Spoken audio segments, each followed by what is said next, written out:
I'm not the dude that beat up a lot of brothers when it comes to like I know that a dude to be in a bad relationship, but it'd be like, baby girl, you don't see that. I'm one of those dudes. It's like I'm not gonna beat the brothers down because they don't know no better either. Maybe they do want to be a better dude, and maybe the girl ain't valuable enough for him in his eyes. Yeah, she's just a place for him to lay his head at the moment.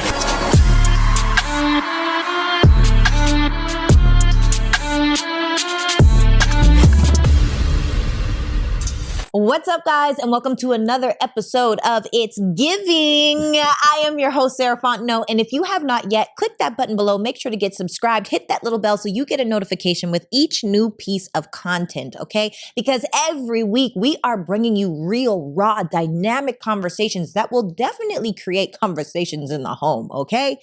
And the best part about it is these conversations help to create healing. So that's where we're at today. And today, guys, I'd be bringing in some bomb.com, phenomenal, amazing guests. And today is another day that I will not disappoint because we are joined by, he is one of the #1 male exotic dancers in the nation, okay? Not only that, he is a superstar. You've seen him on your local television show, All the Queen's Men, right? He's also a part of the Kountry Wayne platform. He's a huge actor. He's literally a husband. He's a father. He's doing so many incredible things. I could not be more honored to have Mike on this couch. Should I call you Bolo? You can call me Bo. I take Bo, but my name is Michael. Michael Bolo Bolwaire is what I go by. Okay. That's my actor name. Okay. Kind of taking the Bolo, the entertainer thing, turning a different leaf. I know. But yeah, you can call me Mike. I'm cool with Mike. I'm Michael. cool with Mike or Bo, whatever. Michael Bo. Cool. Yeah. Bolo. Bolo, cool. I guess. Reminds me of the memories. Back in the day. Yeah. Okay, so I have to ask you, if this season of your life were called It's Giving blank and you had to fill in the blank, what would it be called? And you have to say It's Giving.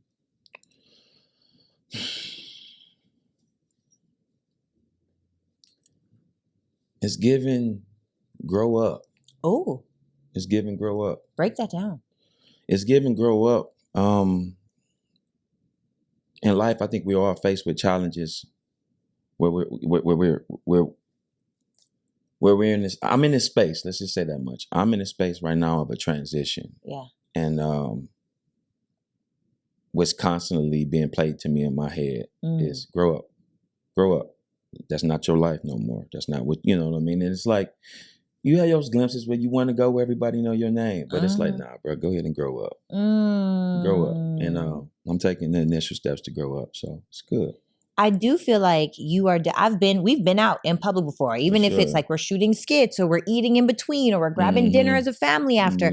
And literally people be like, oh, hey. Yeah. Like for one thing, you're definitely a recognizable face.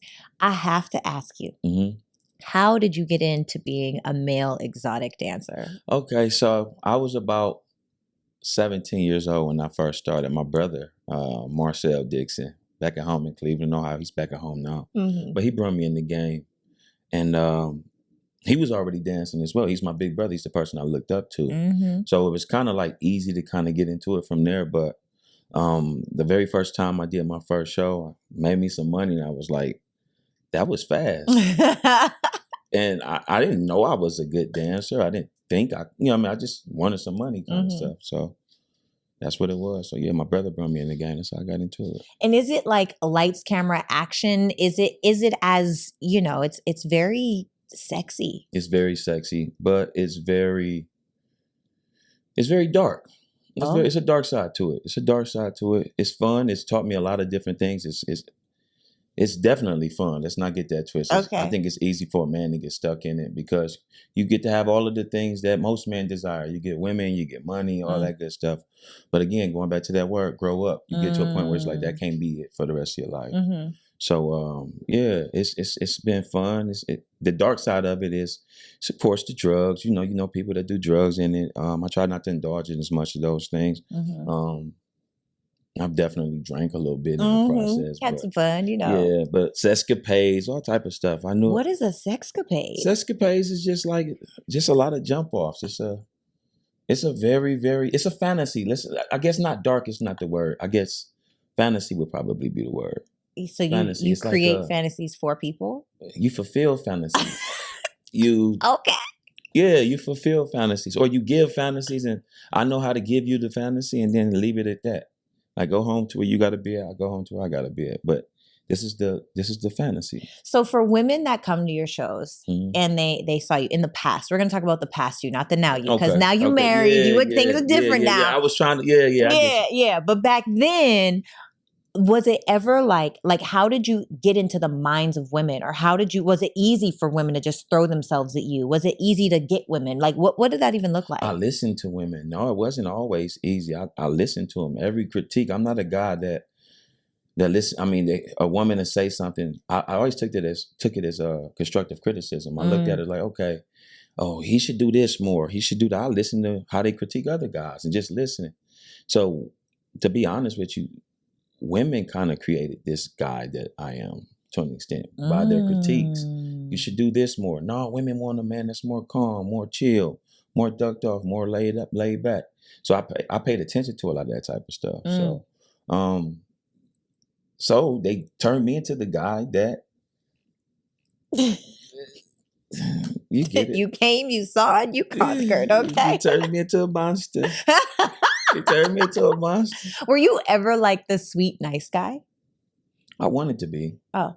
I always wanted to be. You are now. I appreciate that. Yeah. I appreciate that. But also, like, don't play with you.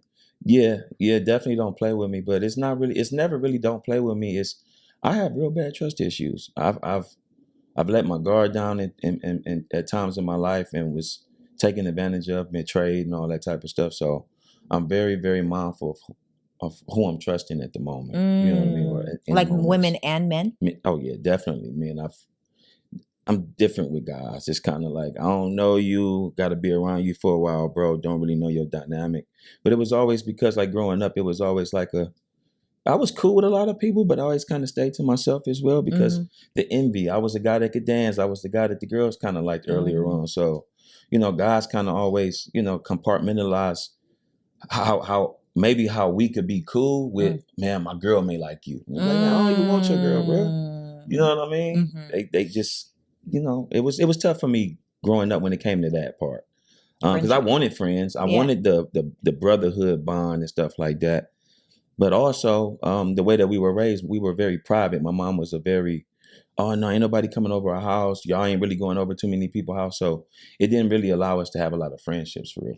One or two friends growing up that I could kind of remember, but everybody else, you know them, keep in the past and keep it going and stuff like that. Yeah. Did you ever, because I know you for real. Yeah. And so I know that inside of that long period of your life where you were dancing, you never had a girlfriend. Yeah, for years I didn't have a girlfriend. Actually my wife was my first relationship. Yeah. Yeah. How was that? Was that lonely? Like, did you? No, never. It was actually it's probably one of the best feelings in your life to just be free. You do what you want. And I was so honest with people. Like, I would just, hey, this is what I can offer. This is what I can provide. Maybe 20, 30% of me in general. You know what I mean? So, really? And typically that 20, 30% would probably be done after dark. But you build some things, but I never really allowed a lot of people in like that. It wasn't my thing. In real rap, it probably was fear. I was fearful of allowing people in. Why? Just of being hurt. Were you hurt before? Yeah. Earlier on, and I'm learning now through like therapy. I was holding on to a hurt that happened in my teenage years, and everybody that I had came into, that I had met along the way,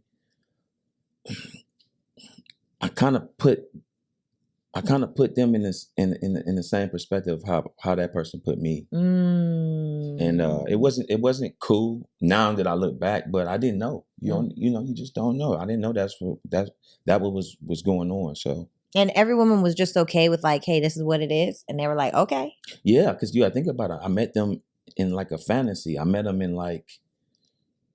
That's all they cared to do for real. I'm guessing. Maybe they did want to build, but that wasn't an option for me. Wow. Do you feel like, just general consensus, do you feel like more women want something more relationship-like, or they want to have an opportunity to just live a fantasy, throw caution to the wind? Both. I think women want both too. I think men want both. I mean, men are pretty vocal about that. But I think women, after being around women as long as I was around, like, women are very, very interesting and intriguing. They are. They're very mysterious. They're like cats. You know what I mean? You just don't know. And I mean, I love it. You know what I mean? Because I'm also a guy that kind of like, I'll let you live in your cat moments, baby girl. Yeah. I ain't gonna run my mouth. I ain't gonna tell your secrets. So I get it. You know what I mean? That's one thing I love about you. You know, no matter what's said around you about you, you don't feel the need to check anybody. Nah. I'm the opposite. I'm learning this, and I'm learning in therapy. One of the things that I learned about myself is I need answers. Like, if I care about you. If I don't know you like that, you can say whatever you want about me. But if I deem you as someone that is very important to me and something is off, I need answers. Yeah, for sure. And I go seeking answers. And sometimes when I go seeking answers, the truth is, I don't actually need answers. No. That's what I learned in therapy. We don't need the answers. Don't pick up the phone and call that person. Don't send that text message. Despite, if your feelings are hurt, express that your feelings are hurt and let it go. Let it go. Because we can't control nobody. Yeah. But what we can do is we can just shift and move and operate in a different way with that person if you feel like they've kind of done something that makes you feel a different type of way. Absolutely. Yeah, I got to get better at that. How do you just like, I don't care. How do you do that? First off, to be honest with you, probably years and years. Like my upbringing, I wouldn't say that we were silenced, but we had to watch our mouths. So being taught to watch your mouth, be careful what you say, it just kind of, that's the thing that you just kind of adapt over the years. Like, nah, this shit ain't got nothing to do with me. I can cuss, right? Yeah. Okay, we'll bleep you. Yeah, shit ain't got nothing to do with me. Yeah. You know what I mean? So that was just a code that we kind of stood on, I guess. Like snitches get stitches. Not even snitches get stitches. It was just, if it ain't got nothing to do with you, why are you even, you know what I mean? And even in aspects like, if it does got something to do with you, it's like you only can control what you only can control anyway. Yeah. You know what I mean? I can't control how you're going to feel for me or what you're going to do for me. I can only control myself if it happens. You know what I mean? So it's crazy because I feel like that aspect of your truth you bring into your acting. Because we're inside, we do the Kountry Wayne skits together, and you're my ex-boyfriend in the skits now. He stepped out on me, y'all. And he got a new girl. That's my best friend's little sister. It's just we got a crazy storyline, but we've always had a genuine love for each other. And it's crazy because even inside of our dynamic in the show, there was this part where you knew a secret that I told you and you knew the whole time, and it was such a big deal. And in that moment, you were very much like, it wasn't my business to tell you. It's not my business to tell you. And I almost was like, I wanted to be so mad, but the truth is, it wasn't your business to tell me. Got nothing to do with me. And I think if we can all get to a space where it's less expectation on what another person does, we'll live a happier life. That's all it is. It's the expectation. I have no expectation. I have very small expectations of people. Ooh, because I have gotten to a place in myself that I was the one that I had to run to majority of the time in my life. My mother has been there. My father's been there. I got siblings that's been there. A lot of people, but you also me not having expectations. I don't have people. I mean, I expect that people don't have expectations of me either. You get what I'm saying? Don't have that expectation of me. I'm letting you know out the gate. No, I'm going to choose me first. Okay, so being a married man, is that challenging for your wife? No, she gets it. Okay. And that's what I appreciate so much about her is that she allowed me the time, the space. She had the patience to allow me to understand who I am, to comprehend who I am. It was such an unselfish thing, whereas I had kind of lived my life prior to her, probably selfish. Like to be, and I'm okay with saying that, but selfishness brings, I believe, some level of success as well. I feel like selfishness leads to selflessness. Yeah, you have to. I get that. I just thought about that the other day. Yeah, that's true. Because you have to overflow you have to fill yourself up in order to overflow into others. And too many of us are pouring from empty. Yeah. You know, so I actually teach that you have to be selfish at first. Yeah. And people will wrong you for it, shame you for it, guilt you for it, say all the things. Conceited, oh my gosh. Cocky. Yep. You're too confident. Oh, she thinks she's better than us. Oh my God. Jinx, you owe me a soda. Got you. But it's crazy because I really and truly feel like that's society's way of trying to keep you controllable. Yeah, yeah. Because if you are willing to just keep giving of yourself, I'm burnt out, I'm tired, I'm overwhelmed, but I'm going to keep giving of myself, people, you have to be careful on who you keep giving to, because takers have no mind of how much they take. No. And they want to keep taking. And then I look at it from this perspective. The only reason why individual would tell you why you're cocky or arrogant or anything of that nature is because they can't get something out of you that they want. Oh, it's like just go get it. Like you're going to call me uppity. You're going to call me all these names, and I'm okay with being called those things. Yeah, it's confidence. Yeah, that's really what it is. Yes, I'm confident enough in myself to know that if it needed to get done, I am the person that can get it done. That's what confidence is. It's not that I don't need help. To be honest with you, Sarah, I don't even know how to ask for help. Ooh. I'm going to just be real. I don't know. It's like, I always need help. I always need people. I always need, but I don't have the strength sometimes to ask for it. I don't know how to ask for it. It's like, because unfortunately, my expectation of people is, you got your own stuff you got to worry about. So I would never put you in that situation. You know what I mean? Yeah. That's unfortunate. Because I feel like that's a thing among men. Yeah. A lot of men don't know how to ask for help, which I also think is where a woman has an opportunity to identify and see the need without a man asking for help. Yeah. But there are things where a man needs to feel safe enough to ask for help. Do you feel like that comes inside of building like a brotherhood? Like, how does that? It's definitely helped. I've been a lot more vulnerable and a little bit more open to like building, brotherhoods. I've always hung out with like older guys too. Like my homeboys are like older than me, 10, 15, 20 years older than me.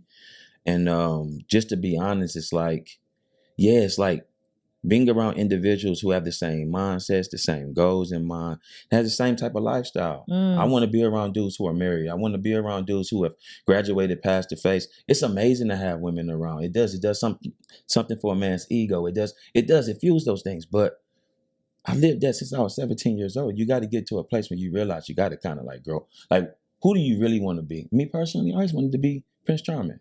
I really did. I used to see Cinderella and be like, damn, man, I want me a nice. But in the environment that I grow up in, the first thing that our homeboys in the hood is telling us what? Oh man, how many hoes you got? Yeah. You know what I mean? So it's like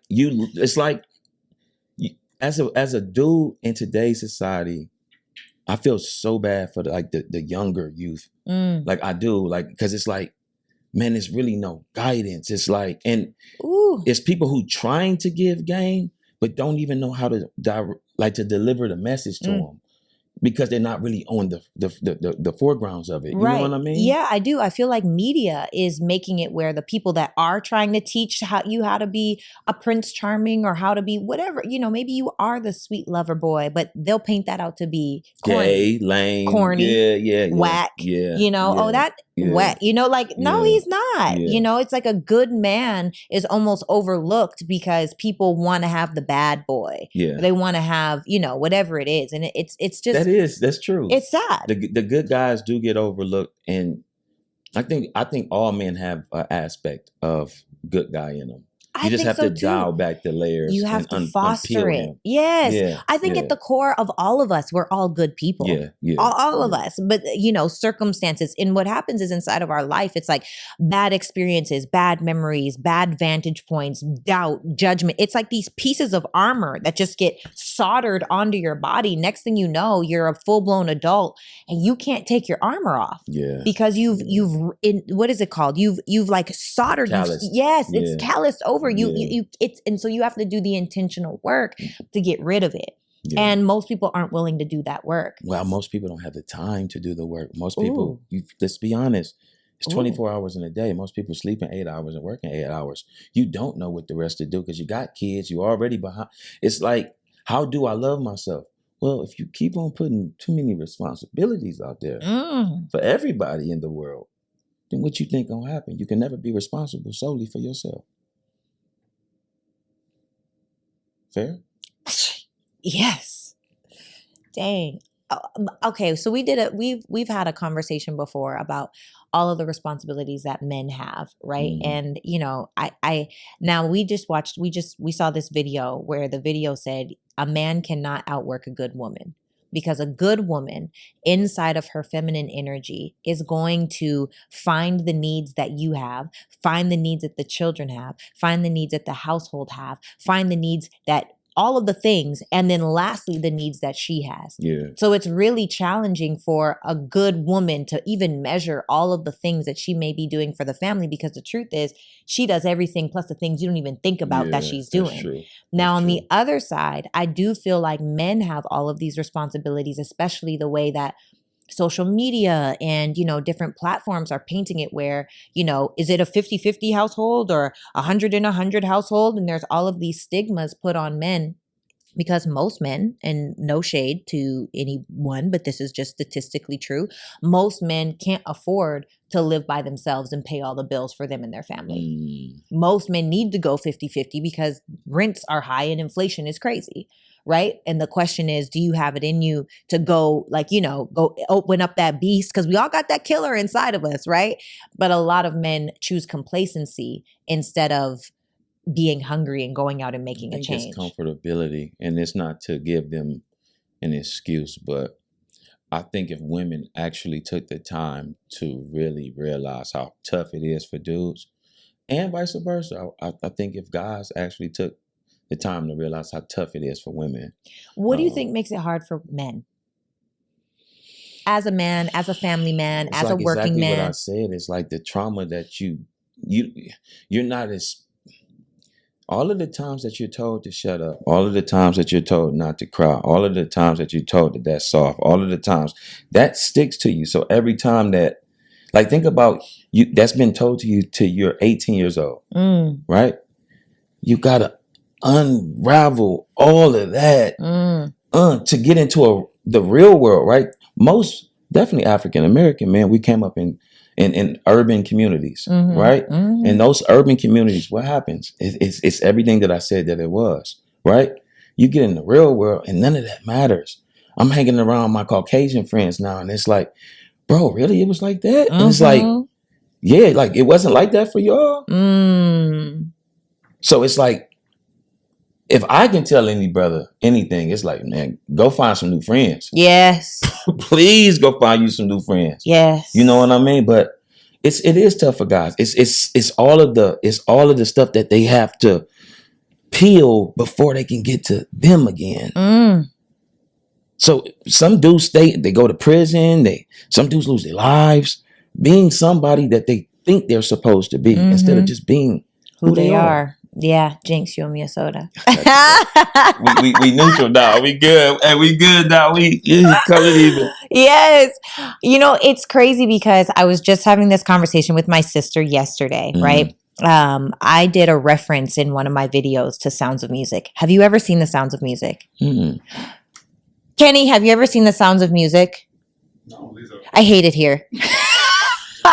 I hate it here. It is literally such a classic, okay? If you guys have seen The Sounds of Music, please put it in the comments below. I just need to know for my own sanity, okay?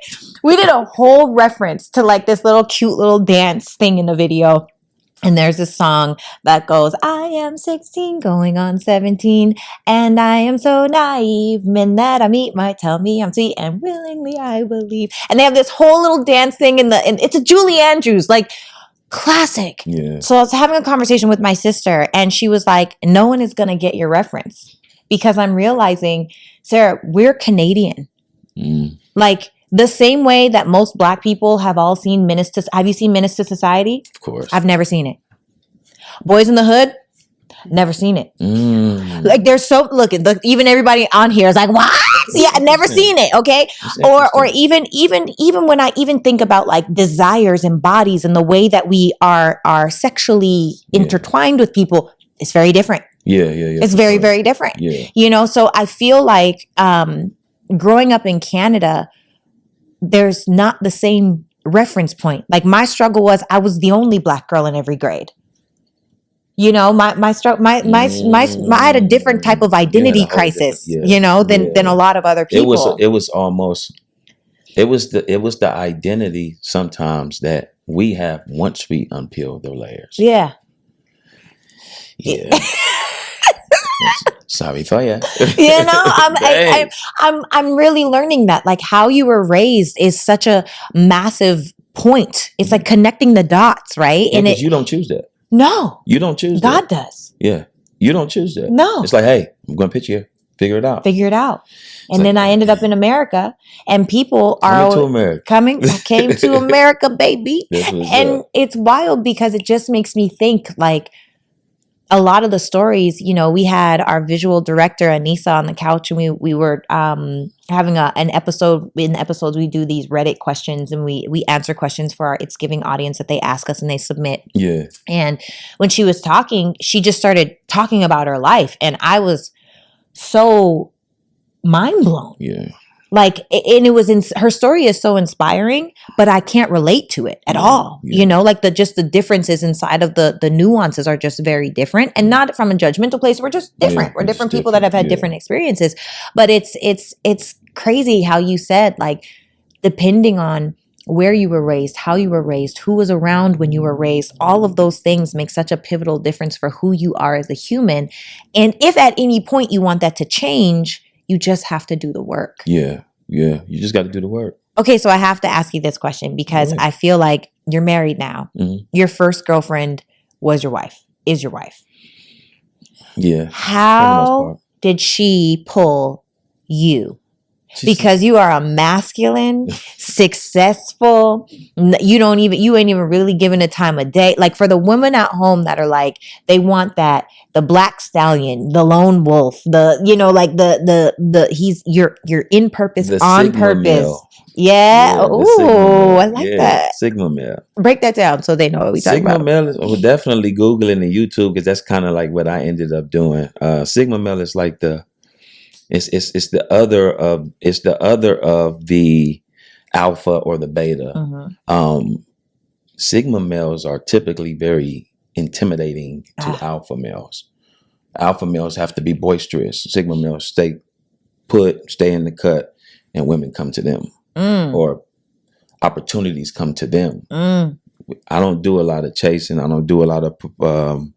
I'm not going to really be the person that throws myself out there for any particular thing. It has to come to me, and I can analyze it that way. If I'm just always thirsty for opportunities, I'm thirsty for this, I'm thirsty for that, then it's a person from the outside looking in that looks kind of like thirsty. I always felt. But to be honest with you, my lady slid in my DM. Yeah, that's how she pulled me. She pulled me. What'd she say? What was the first DM? Do you remember? Yeah, I do. I'm a female version of you. Oh. Yeah, or something like that. And I was like, I don't know if that's good or bad. You know what I mean? But yeah, she pulled me, man. She pulled me. So you think ladies should shoot their shot? Oh, hell yeah. Really? Absolutely. Because if it's a guy that, again, I wasn't looking. I was single as a dollar bill, and I wasn't looking for change until change came. She changed my perspective because I never thought that I would let anybody in enough. I never thought that I would let anybody in that close. And the more that I, was around her, and again, I'm one of those guys. I'm just fair. I have had some amazing female friends in my life, like straight up. I just probably wasn't in the space for it. I don't know if it was the fact that she pushed up on it. I don't know. I don't know what it was, but I'm happy she did it. You know what was it that she did, or who was it that she was being that allowed you to let her in? Her. She was being herself. You don't feel like other women have been themselves? I think the women that I had allowed, or the women that I had met prior, it was a very untrusting environment. Again, I was a male exotic entertainer prior to that, right? So I'm seeing women do, let's just be honest, scandalous things. I've seen women married in relationships with guys that, just to say, women are different. Women are crazy. Fellas, we ain't as bad as they say we is, bro. Women is cruddy. Who do you think cheats worse, women or men? Cheats worse or cheats more? Cheats worse. I think all men will probably attest to that. Like, yeah, we cheat worse. We cheat worse in the aspect of we would get caught. Women ain't getting caught. They just... So we cheat better. Oh, hell yeah. Really? Yeah. Women cheat way better than I agree. You do? I do. Because I appreciate you saying that. I do. I think most women will argue you down for saying that. No, I think I hate to say it, we're smarter. I'll take that. Yeah. You know what it is? We're more strategic by nature. Wait, men provide, women pay attention. Yes. Exactly how it should have been from the beginning of the time. Yes. If I'm outside in the field and I'm working, baby, and I'm doing this, you paying attention. You see the person coming down the road. You see things that I don't see. I'm bent over picking up this thing. I'm shoveling this, doing that, right? You see everything around me. You got my back. You pay attention. Yes. You don't know this work, but guess what? Nowadays, they do. Women know work and to pay attention. That's why they so damn deadly. It's different. It's a different world out here. In today's society. Women in general, but black women, there's something about them, man. I'm gonna just be honest with you. We special. Yeah. We special. You don't say mutants. You know what it is? So I'm right now I'm on the book The Art of War for Women. Okay. And they got a woman version. Yeah. Oh, shit. Yeah. See, the problem with me reading so much is, so I live my life in a way that I honestly just have been watching and learning from my mom and dad for so long that it's who I've become.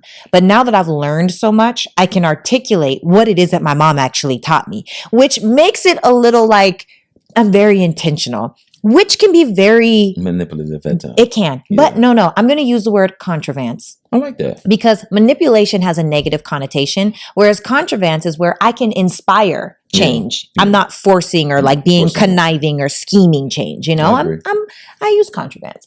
So I say all of that to say, in The Art of War, it talks about how, for women, it talks about how women, whether you know it or not, we have to be strategic or we'll die. What does that mean? It means we have to learn how to stroke a man's ego. We have to learn how to make him think that he is the God of all gods. Now, is that a good thing or a bad thing? Is it contrivance? Is it manipulation? It's whatever you want it to be, but it's also necessary. Yeah. Because masculine energy needs to have their ego stroked. I'm sorry. It just is what it is. They achieve, they conquer, they do, and they want to be celebrated. It is what this is just factual, right? And some people will be like, oh, you're manipulating. Well, then in that case, I do it with women too. I'll be in the grocery store like, girl, I love your eyebrows. Can't stand her. But it's honest though. Like I don't ever say anything that's not true. So I say that to say the reason why I think that women are better at cheating is because from the beginning of time, like you said, we've had to be strategic with how we move. Pay attention. We pay attention to everything. I always say, I see everything. I just don't say everything. Yeah. So for the person that ever tries to tell me a lie, you see it. I see it. I think most women see it. It's clear as day. But my therapy, I'm working on this. I have to stop needing to get answers because I already know the answer. But I want you to know that I know the answer. That's the problem. That's a manipulative. It's not manipulative. What's the word? No, it's not even contrivance. That's ego. Wanting to know. Yeah. It's ego. Yeah. It's me being like, I know that you just told me a lie, but we both gonna know. Yeah. That we both know that you just told me a lie. And it doesn't. I don't know why I'm like that. It's like, yeah, you gotta lose that. Yeah, I'm a work in progress. Things I gotta lose. You know what I mean? Just kind of growing a little. But no, I like how you explained that with your parents, like the upbringing. I kind of feel the same way. It's like all of the things that my mom instilled in me. My mother is one of the main reasons of my success because my foundation is her. Yes. My father came with the swag. My dad gave me the swag, the presentation, the hustle. But my mom, talking about work ethic. My mother's a single parent of six children. Ooh. In the middle of the hood. Ooh. So imagine that, right? Yeah. In the middle of the hood. So best friends in jail forever. Some friends, earlier on, got killed, that type of stuff. So just seeing how my mom maneuvered, even at this age, my mom's like 60, 61 years old. And she still works. Like I'm talking about, and don't have to work because mom got you. Mm-hmm. She don't No, want that's to. yours. Mm-hmm. That's what you work for. My mom's like that. It's like, like I want to be the dude that my mother wish she had sometimes. And my mom never let me be baby boy. My mama never let me be mama's boy. I always wanted to be mama's boy. You know what I mean? Like, I always wanted to be like the dude that buy my mama a house and buy, you know what I mean? But it'd be like, she'd be like, nah, I'm good, bro. And it's like, damn, you that broken? Oh. Damn, you don't even know how to receive it. Not even from your son. So, you know, I bear with her. Mm-hmm. She's coming around, but yeah, she's the reason why I turned out the way that I did. I got that heart. That's beautiful. I feel like two things create change, inspiration or desperation. Yeah. And she inspired you to do something different. Yeah, mom do something different. Yeah. Yeah. Mine too. I met her. Yeah, and my dad. Yeah. They was cool, man. And it's so funny because I feel like people see me and they think, you know, my mom's like a Michelle Obama, my dad's like a Barack. Like my parents both got dreads. They chilling, like they down to earth. My parents, I'm like, how did I even get this way? This don't make no sense. Like, y'all sure, you know, but they are some of the wisest people I've ever met. Like my dad is one of the most voracious readers that I know. He's read everything. Like, don't ask him about the pharaohs. Don't ask him about Black activism. Don't ask. You will literally sit there and get schooled for eternity. Like they're so wise. And my mom is they're like masterful teachers that just never had a class. I guess we were the class. You know, it's so crazy. I feel the same way about my mom. I think my mom would help out a lot of independent, single, you know, mothers with just, you know, just the way that she did it. But they burnt out with us. They burnt out with us. It's like they went, you know what I mean? Like, I told that to my mom that I said, Mom, if you did like a podcast or if you did like a YouTube channel and just talk to the ladies sometimes, like my mother would really probably change lives. Oh my God. The strength of Big Susie is crazy. Yeah. But it's like, man, we done tapped our ass out. Damn. You know what I mean? Like us as our children, we tap them out. I want to, but I don't want the responsibility no more. You know what I mean? So I do know. I feel like I'm learning more and more and more that my mother's teaching have become mine. I love that. And I feel like I'm excited to one day like open a school and it's going to be like the school of Pamela, you know, and it's going to be some kind of finishing school where people and women learn how to be in their feminine. They learn how to be both resilient and poised. They learn how to be loving, but vicious if need be. Like I remember my dad is 6'8". Yeah, my mom is 5'1", right? I was way more afraid of my mom than I was my dad. And not because my mom was aggressive or abusive or any of those things, but because it was almost like this, like. It's called presence. It's called presence. Her energy and essence, presence, all of it. Even so much so, this is how it was. And maybe this is why. So this is a lesson for those of you that may be at home. Even now, I don't take no for an answer. And my friends know that. So my friends, if they really want something, they'll be like, hey, Sarah, they'll plant the seed in me of what y'all want. And then it's like, oh, let me make this happen. Because I don't take no. I'm Matrix. My mentor back in the day used to be like, Sarah, Matrix is no's. Like I do not hear it slow motion, move out my way. Let me try a different direction. Figure it out. I got that from my mother, because if I had a pair of shoes and I wore the shoes and they gave me a blister and I'm like, I don't want these shoes anymore. So you go to take it back to the store, and you go to the store and the store person's like, you know what? This ain't it. This isn't this. You don't have a receipt. Yeah. You wore the shoes. Yeah. We can't take them back. Yeah. I'm like, no, I had them for one day and they gave me a blister. These aren't good shoes. Take them back. Usually they should take the shoes back because they jacked me up, but especially back when I was a kid. This is 20 years ago, you know? And they'd be like, no, sorry, ma'am, we can't return your shoes. And in my mind, I was like, that's okay. I'm bringing my mama up here. And I would go home and I would tell my mom, I tried to return these shoes. Come on, baby, get in the car. She did it. She would get it every time. You just had to try it in a different way, and poise at the same time, because she was never that person that was like, you gonna take these shoes like that. That doesn't work. She didn't deliver it like that. No. Yeah. It was always with love, always with uplifting, even like physical touch. Athena, who's your girlfriend in the skits. Yeah. We went out one night. We were trying to go on this elevator, and this guy's like, "You guys got to step off the elevator." His energy was a little frantic, and I just touched his arm, and I said, "It's okay." And his whole energy just came calmed him down. Yeah. And Athena was like, because she don't like touch. Yeah, don't touch me. Don't touch me. Shout out to you, Athena. She don't like that. She's like, when you touch that man, she's like, I get to get better at that, because sometimes just a simple touch can really disarm someone.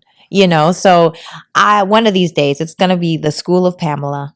No, for real. I totally agree with that aspect. I think Big Susie. Big Susie, school of hard knocks. Yeah. It ain't no other way to do it. But that's one thing I've always wanted to do. I've always wanted to start a nonprofit organization for troubled teens and battered women. Yes. That was always a thing of mine. It was mine too. Because I wouldn't say I was a troubled teen person, because my mama wouldn't allow me to be. Yeah. But I was just like some of these kids out here who didn't know what they wanted to do. It's kind of like, damn, is that attainable? So it's like, I remember going to the Boys and Girls Club or the YMCAs, and it just did so much for the people in the environment. I met people because that was our outlet. Yeah. There's not a lot of those out there no more. They're closing them down. They're losing funding. So it's like, and then for battered women, it's like, my mother was definitely not no battered woman. She wasn't taking no ass with me. Again, I'm sorry if I'm cussing. That's okay. My mama not taking no licks. She's typically giving them, but she was giving them. Come on, Big Susie. Big Susie was like Trunchbull. She come out that joint like Holyfield. But no. Just a space also for women to, like you said, to live in their femininity, because so many women, that work ethic, that drive, it's like, I be seeing it sometimes, I'm like, baby girl, you don't gotta work like that. And I was never really that dude. I wasn't never I'm like, being a dancer, like, man, I ain't no trick. I ain't tricking. No, man, they gonna tip me, blah, say blah, right? Mm-hmm. But now when you see women and you see them holding it down, and like, damn, baby girl, what do you need? I got a best friend, Ebony. And it'd be like, she has 4 children. It's like, what do you need? How can I help you?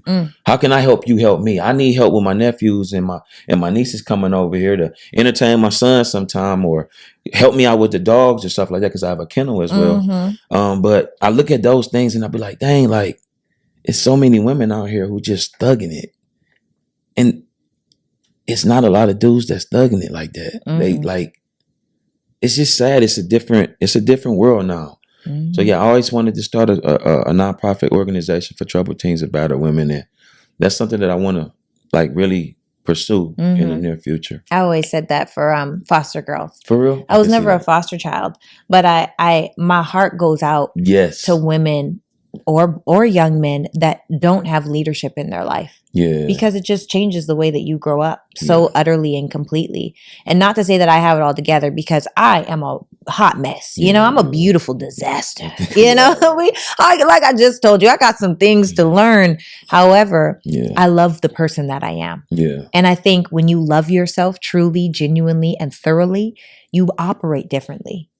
And when people know your value. Yes. When you know your own value, it's kind of like, I had to learn that even doing the skits. It's like, dang, people will pay you for a day. Mm-hmm.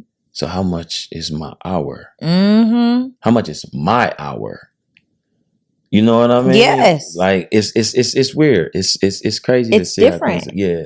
And I feel like even with, speaking of value and women and what we bring to the table, I think that also women have to be okay with being single, because a lot of us as women are dating men that are not qualified to lead us anywhere, but we would rather have someone in the bed at night than be by ourselves. 100%. And I feel like that is because honestly, all humans crave connection. It just is what it is. It's humanity.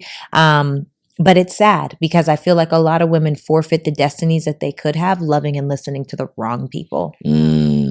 I totally agree with that. Yeah. And it's crazy because I'm not the dude that beat up a lot of brothers when it comes to like, I know that a dude to be in a bad relationship, but it'd be like, baby girl, you don't see that. I'm one of those dudes. It's like, I'm not going to beat the brothers down because they don't know no better either. Maybe they do want to be a better dude. And maybe the girl ain't valuable enough for him in his eyes. Yeah. She's just a place for him to lay his head at the moment. And so it's like, it's hard to point the finger at any particular person, but it's like, it always goes back. If you love you and I love me, then we going to be Gucci. Period. You know what I mean? If all of your desires are filled, all mine are filled, and then the main thing is the main thing in the crib, you don't have no problems. Do you feel like in today's day and age that men are lacking in masculinity? No. No? No, I don't think that men are lacking in masculinity. I think that society don't show those masculine men, or they don't promote those masculine men. I think there's some men out there, but it's not the dialed up.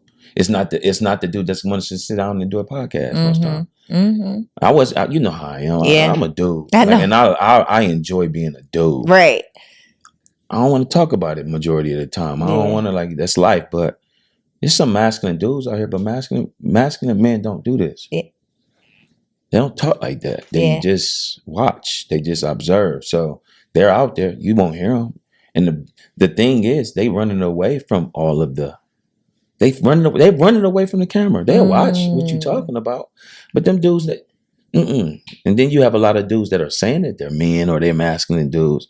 And it's a little bit different. But society is different now. So, it is what it is. But no, I don't think that there's a lack of masculine men.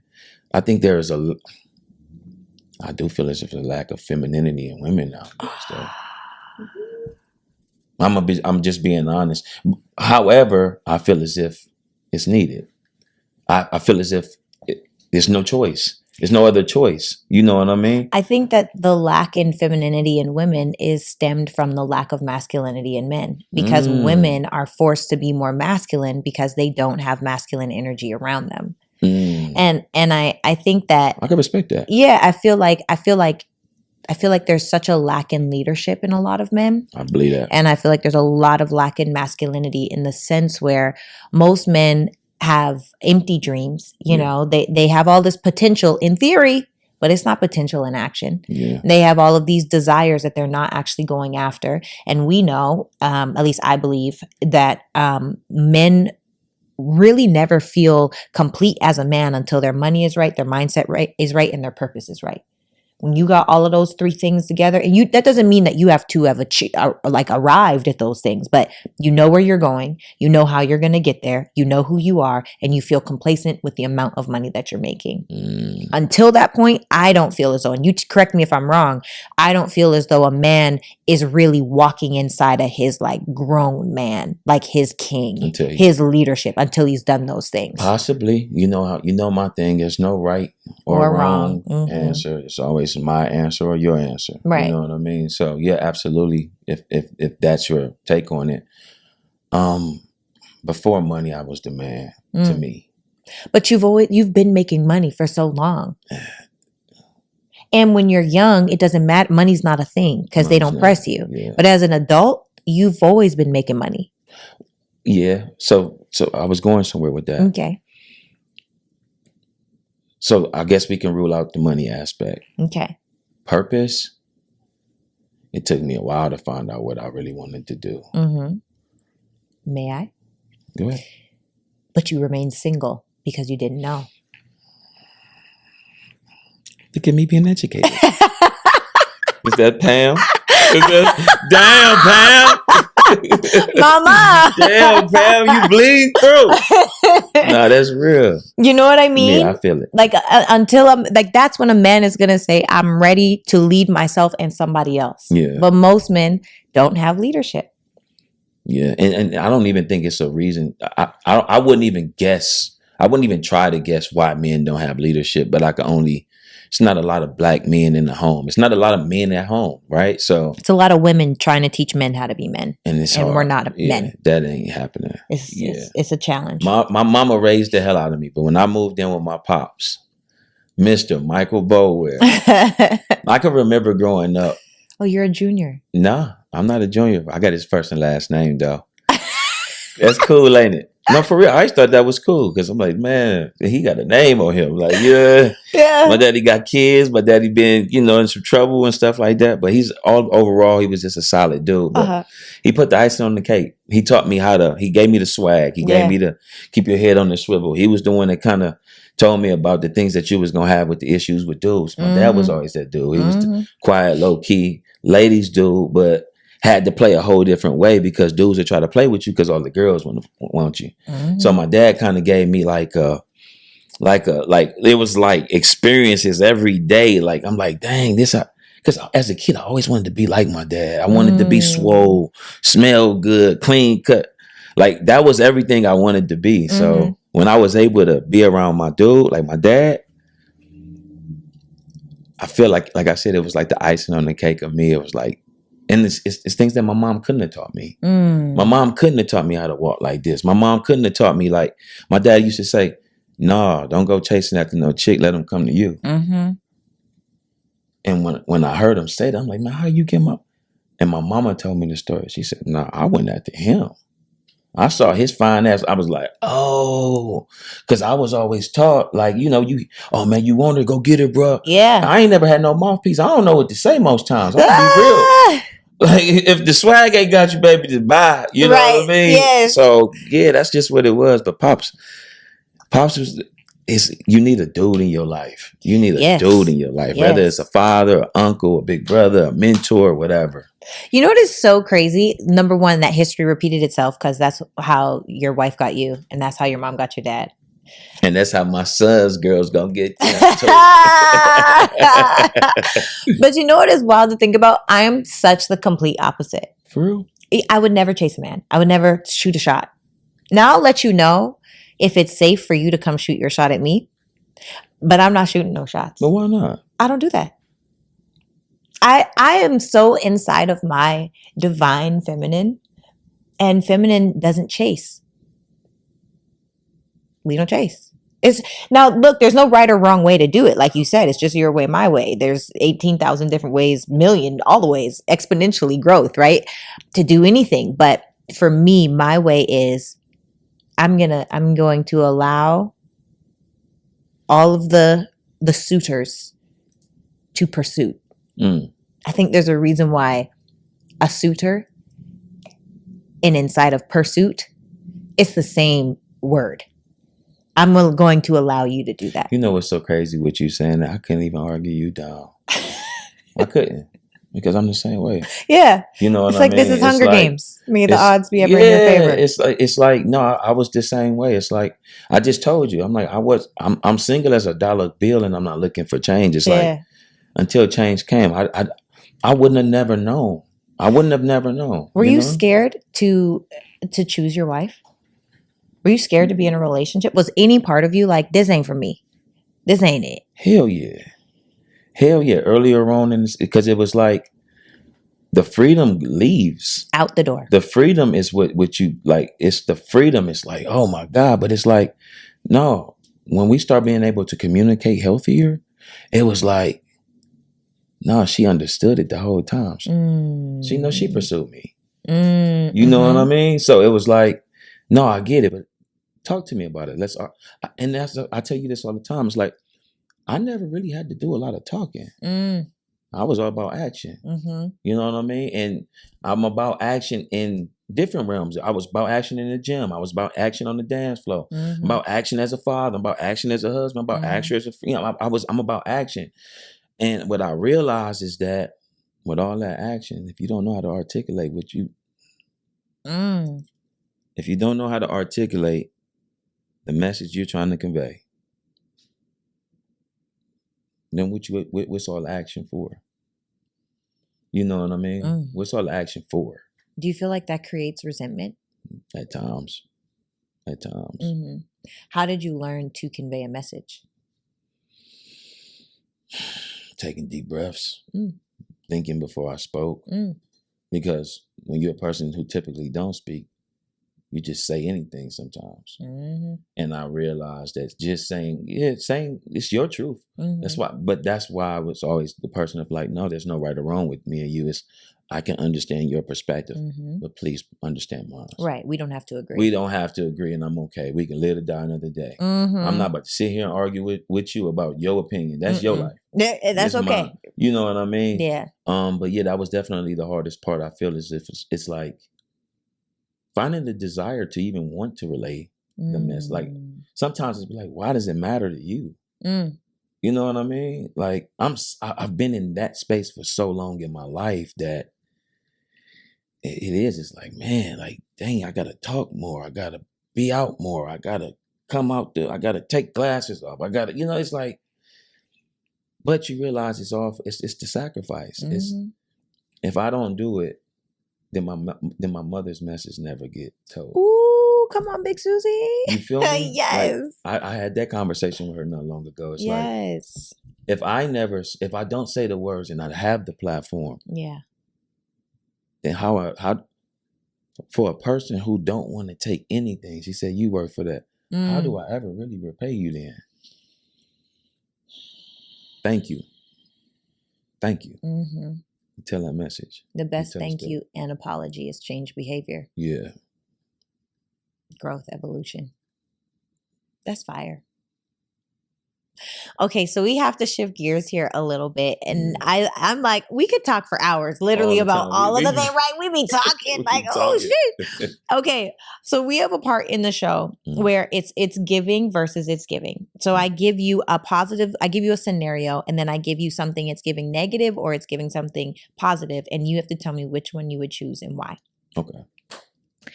Okay, so let's say that your wife decides that she wants to be in the entertainment industry and has a beautiful opportunity, but there will be nudity and what's it called? Sexual.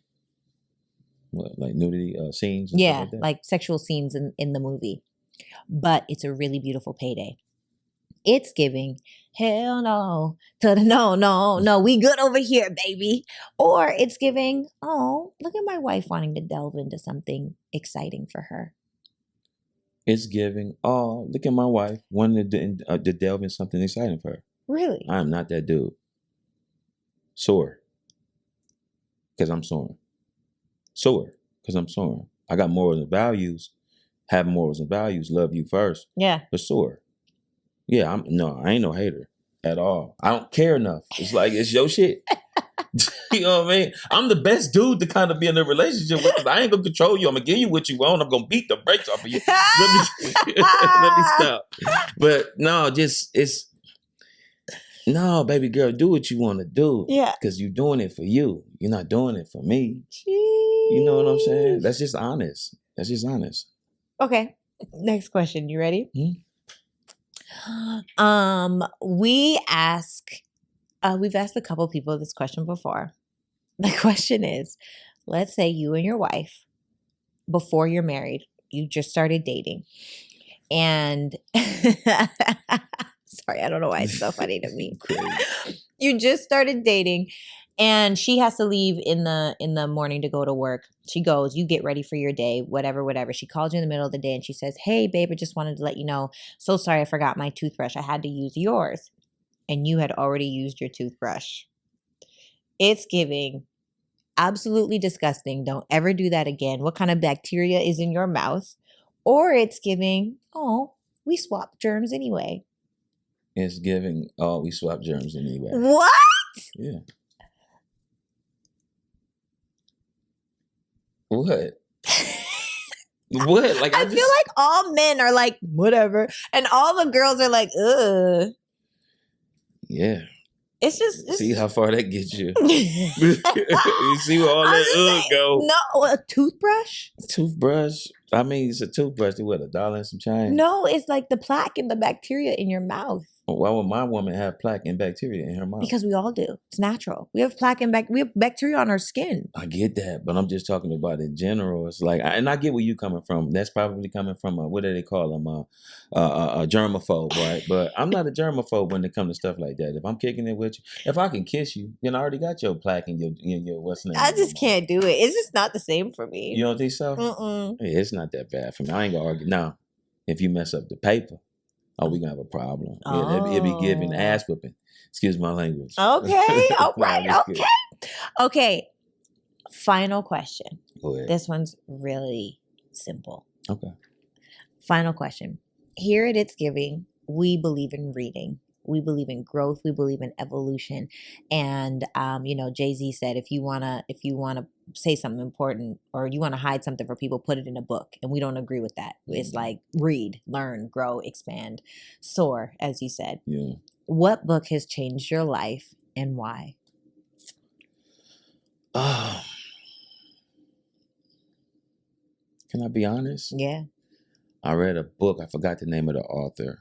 And I didn't even get through all of the book, but it had me very engaged. I'm a person it's kind of hard for me to sit still. It's called A Dog's Life. Oh. And it was one of the most engaging reads that I'm more of an audiobook person or a documentary person. But it actually kept me in the book. It was, you just don't realize how much animals allow you to go back to your most innocent space. Because they give you some of the most genuine, authentic, unapologetic love.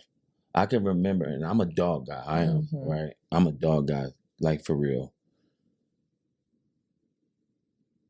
During my transition from coming from a male exotic entertainer into being an actor now, it took me about 2 years to kind of like really figure things out. And I figured it out through my animals. I found out how to love again. I found out how to be more empathetic. I found out how to, I learned love, compassion through animals or through my dogs because I didn't trust people to provide those things for me. So, and in that book, again, like I said, it's just so many different things that they talked up on that made me be like, dang, that's deep. And it broke down the psyche of it for me. And I was like, oh, that's interesting. That's why he doing, that's why she doing that. You know what I mean? So yeah, I think it's called A Dog's Life, but it may be the inside of a dog's mind. Something like that. But I know the word dog is real big on the book. But yeah, and I've opened up the Napoleon Hill's Think and Grow Rich. Oh, that's a great couple of different times. Probably got to about 2 or 3 chapters on it. Okay. Engaging enough, but not engaging enough for me to get back to what I got to go do. Yeah, you're like, I got work to do. Okay, we got stuff to do. So yeah, I do plan to do that though. I plan to read more. Okay. Yeah. I have one. Actually, I lied before in saying that was my last question because this question just came up for me. That's okay. What do you think the difference is between an exotic dancer and a stripper? An exotic dancer, I like to call it exotic entertainer. Exotic dancer, though. Why are women strippers, but males get male exotic entertainer? Because I'm gonna tell you why. Most males get male exotic entertainer. Okay. I would like to think that I was one of the first people who called themselves a male exotic entertainer because I did not like being called a male stripper. Yeah. I just don't like that term. And it's like, I don't like I don't just strip my clothes off and just dance. No, I'm an entertainer. I can go. Yeah. I'm very, very good at that part. I think women just, I guess the word stripper comes with money, I guess, to an extent, right? I don't think it would do anything for them if they say, oh yeah, we female exotic entertainers. It's like, no, we strippers and we get money. Like they getting tens of thousands of dollars thrown at them. Most dancers don't, like male dancers, they don't get that type of money thrown at them. Definitely on the circuit that I made a name off of. It wasn't like that. No, get you a couple $100, couple $1,000 up, you know what I mean, sometimes, but not when you see Magic City and the 50 Cent and all them going there throwing all that money. No, that's not what our world was. However, again, going back to it, the difference between male exotic entertainer And a male stripper, to me, is the ability of, okay, you're just there doing a job, just taking your clothes off, just swinging it around, whatever, and you're performing. You have a performance. Your music, your costumes, you care. You put time into it. And there's a lot of brothers out there that are entertainers. There's a lot of guys who are performers. And there are a lot of guys who are strippers. You know what I mean? So but I feel like strippers are performers, no? No. I No, don't believe so. I've only been to a strip club one time in Atlanta. I thought I went to a strip club in LA, but I found out it was a gentleman's club. Okay. I don't know that there's like a difference. I don't know the difference. I don't go. So a strip club is like people really strip, like butt naked. And in a gentleman's club, it's like they're topless. Okay. And they don't really like dance for real. They just do like, that's it. If you ask me, I believe that that's more performing or entertaining. Gentleman's club? A gentleman's club. But they don't do nothing. They're kind of lazy. It's probably because of the rules. Yeah, you can't do a lot at a gentleman's club. Yeah. Whereas at a strip club, I just had my first experience not too long ago. I was like, wow, they taught me how to throw ones. They're like, you gotta flick your wrist. I was like, okay, let's learn about this. It's not I don't think it's it's like it's not a huge difference, but from my perspective, again, it's like entertaining. Definitely, and that's a male's perspective. Yeah. Females dancers, it's a little bit different. I've never been the guy I've been to a couple of strip clubs in the past, but I'm not the guy that's just going in there to make it rain on the female strippers. Yeah, look, this is my thing. I'm team do whatever you want. I'm like you. Freedom, do what you want. However, don't you be spending money you don't have on these girls. That's the problem. Don't do it. People do anything for some attention. Ooh, you know what I mean? I do. It's a poison. They want the attention from, and it's nothing. I mean, again, there's nothing wrong with it, but attention is a vice, just like crack and heroin and alcohol and sex. Attention is right up there. Yeah, I think personally. I respect that. Yeah. No, I respect that. Yeah. Well, I just want to say thank you so much for coming on the show today. I appreciate and changing lives and talking about Big Susie. What's up? Shout out to you. But just thank you so much for coming and sharing your truth. And I know that to get you on a podcast has been a journey, but you're here, you know. I appreciate you for having me. I appreciate you for providing a safe and comfortable space for me. To share my voice. Yes. You know what I mean? It means a lot. It does. I appreciate we've been talking about it for a while and stuff like that. We got to have a part 2. Yeah, for sure. Absolutely. I can't wait. Do this a lot more. Let's go. Yeah, let's go.